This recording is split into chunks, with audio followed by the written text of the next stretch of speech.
Tonight we are turning back to the story of the LA Clippers owner Donald Sterling because he won't go away, he won't let up, and he's actually making it much, much worse.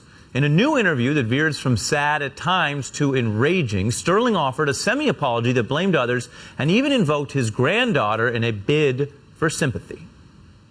I'm not a racist. I made a terrible, terrible mistake. And I'm here with you today to apologize. I don't know why the girl had me say those things. You're saying you were set up? Well, yes, I was baited. I mean, it's not the way I talk. Sterling did not stop there either. He couldn't help but go negative on Magic Johnson. A baffling choice if this were a strategic apology tour, but perhaps an understandable choice if he was just speaking his mind again. What has he done? Can you tell me? Big Magic Johnson, what has he done? Well, he's a business person. He's got AIDS. Did he do any business? Did he help anybody in South L.A.? Well, I think he has HIV. He doesn't actually have full-blown AIDS. But well, what kind of a guy goes to every city, has sex with every girl, then he catches HIV? And is that someone we want to respect and tell our kids about? I think he should be ashamed of himself. I think he should go into the background. But what does he do for the black people? Tonight, Magic Johnson offered his response. It's sad. When I saw the interview, it's sad. It really is. I'm going to pray for this young man. It's a shame that Donald used this platform with you to, instead of coming out apologizing to the world, which would have been great, and said, you know what, I'm sorry I made some mistakes, and left it there. Magic Johnson shouldn't have been included in your conversation because I have nothing to do with this. But since you put me in it again, and then you want to try to disrespect me of the work that I've done in the minority community, that really makes me upset. And then my competitive spirit comes out because I've done all this great work. Joining me now is Mark Thompson, host of Make It Plain on Sirius XM Radio. Welcome. Your thoughts here? You think he has made it worse for himself. And as one of the black people, although I'm not one he provides food and clothes for, it is really offensive. And I think he has sealed his fate even further, Ari. There is no way that he can remain an owner of a team in the NBA. He did absolutely nothing to help himself.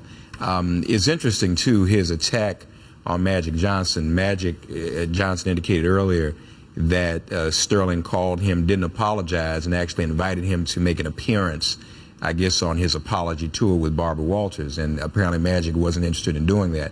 So that may have something to do with the personal backlash against Magic Johnson. But it was what he said about Magic Johnson that got him in trouble in the first place.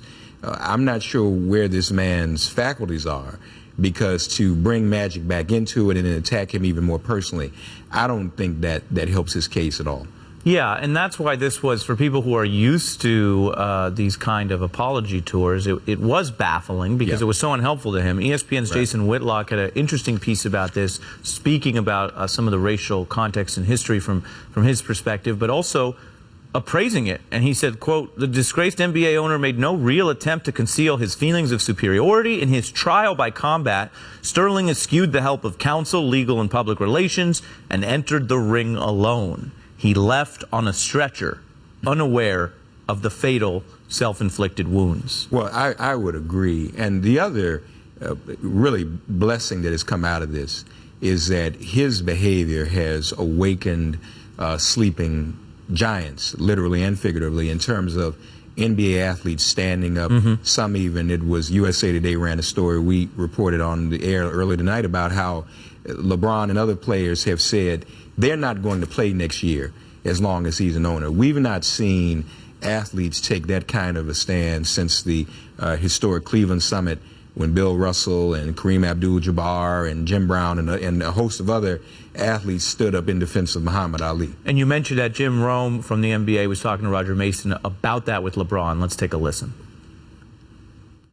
Your guy LeBron, you think he would not play if Sterling were still in there when the season started? I was just in the locker room 3-4 days ago. LeBron and I talked about it. He ain't playing if Sterling is still an owner. This goes to the idea that this thing is sticking.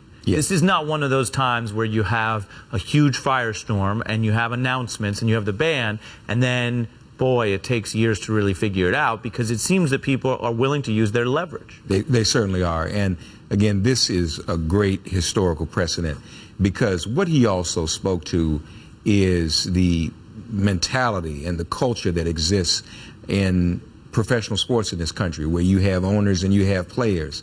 And he spoke about these being his players and how he provides for them. And even though the majority of these players are people of color, are African Americans, he doesn't want African American fans or patrons to come to his games. So it really causes us once again to re-examine that relationship and try to do everything we can to see to it that that relationship changes, that players are treated with the same respect, that fans are treated with the same respect. And this is not just a more modern day exploitation of African Americans for the entertainment of a few. Yeah, and that's where this, Mark, I think that's such an important point, and this goes to bigger potential change. Yes, With the exchange they had in the interview about the, quote, plantation mentality, Yes.